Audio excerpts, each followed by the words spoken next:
Here with Coach Santa Cruz, homecoming week. Yeah. But first, let's talk a little bit about the game this last Saturday against Simon Fraser, a tough 24-17 loss.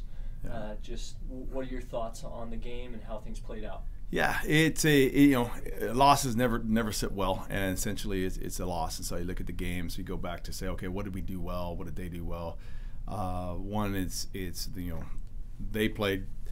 They played their eyeballs out, and we're still having challenges getting out of third gear with some of our offense stuff, and we didn't have much offense to talk about in the game, and a lot of offense is about timing, and I think this is the residual effects of you've got guys in there that are newer to the system, guys in there that have our whole line is completely different people as far as where they're at positioning wise. Now, I say all that in more of the scientific approach about, hey, identifying, hey, what are the strengths, what are the weaknesses, how do we move forward? Because my whole job is about answering problems, not just pointing them out. Defensively, I thought we played well, but in a game like that, you've got to be able to say, hey, I play all 4 quarters. Towards the end of the game, and then defensively, guys start pressing and trying to make a play on their own instead of playing the system, and that they were able to get a couple drives together that they weren't able to get the whole game. So I thought we did well. Special teams, had a couple, when the field position battle like that with a game like that, every kick, every punt becomes really critical. We have a couple we want back. We got to find a way just to consistently be great at our field goals. And then I know we got a field goal kicker that can make that. He's got the range. He's a true freshman, so we're going to keep throwing him out there. And I think he's a guy that you're going to see in our program really make a difference. So collectively, where I ended is A is a loss. So you never like that, and then B, it's one of the, okay, now how does this team keep growing up? My role and my philosophy has always been is I'm going to judge this team at the end of the season, and then even then you're going to judge the team 10 years from now, really what happened. And so you're in a moment right now where you don't like the season. I don't like the season, but one thing I would say about this business is just that football will always try to bring out the best in you. Football will always put you in situations where you are just challenged beyond, and you got to keep evolving, keep growing. The game of football is tough, and when 11 people get out there and they're playing well together, some great things happen. When you have that 11-to-1 ratio where there's a guy who maybe still needs more development, it tends to expose it, and that's where we're as a team right now. I love these guys. I'm fired up for them. I came to work this morning excited to keep working with them because they're really good dudes that are learning the competition factor of football. They're overcoming some injuries and they're playing, through it and to try to help we can. The key is right now is be careful of the voices you're listening to. Top 2 draft picks of humanity, Adam and Eve, paying attention to the wrong voices. They have everything going for them, and they're on top. They're rolling.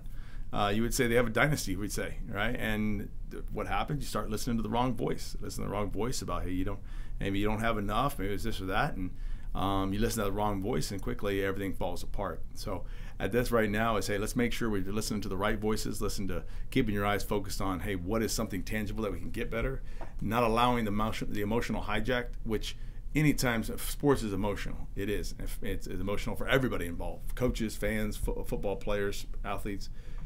But that's not where you win games.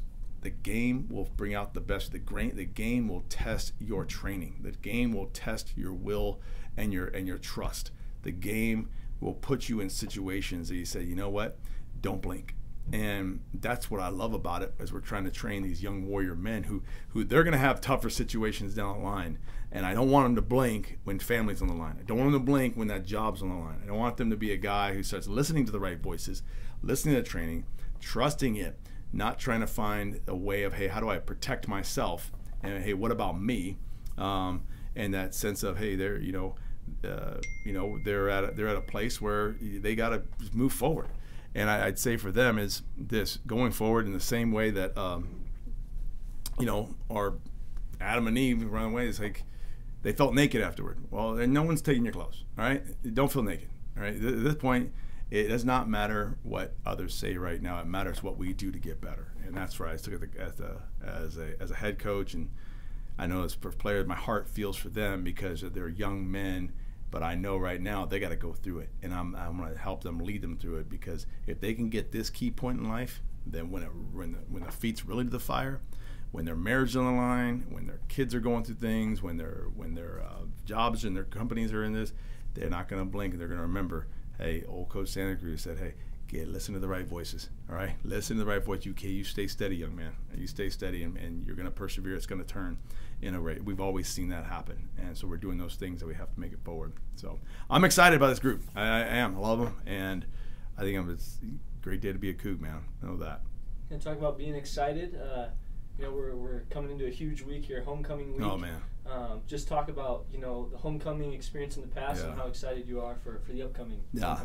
Homecoming here is it makes you understand what homecoming should be like. I didn't have that experience going through my collegiate experience. When I came first, my 2001, setting foot on this campus, I saw homecoming. I was like, whoa. That's not just a title game. That's an actual change of the environment. It shows you how much the alumni appreciate this place. It shows you how much the affinity, because it's a carnival around here. The fans that come back, they all want it. They look for it. It's a circle date for all these alums to come, and so we're pretty fired up. So for me, I get been here a little longer, so now I'm seeing a lot of my former players show up, bringing their family, their kids, and so this is one of the sweet spots for the year. Because Azusa Pacific is a place that people, they do call home, and they want to come home to it. So it's going to be a lot of fun. And not only it's going to be a great environment, but it's going to be, a great team coming in that you guys get to play. Talk a little bit about what you know about Colorado School of Mines. Yeah, Colorado School of Mines, they're playing outstanding football. First, you have to point out their defense. Their defense is tough, rugged. They've already pitched a couple shutouts. They're outscoring their opponents a significant amount. They're averaging 470 yards on offense. The multiple formations, and they got a balanced attack, running and passing. So you're looking at a top 10 team in the nation coming into our place, and so as a coach, you're like, wow, it's going to be great. It's going to be great for our fans, great for us. It's a good challenge, and you're going to be in this business. You want to be challenged. Coach Brandon does an amazing job there with his program, and so we've got some history with them. This is going to be the fourth time we played them. It'll be the last time in our contract series, so I don't have any foreseeable future of playing them, anything in the foreseeable future. But I do say this: we have great respect for them. We know that they compete for all four quarters, and hands down, I mean, no doubt they're a very good football team.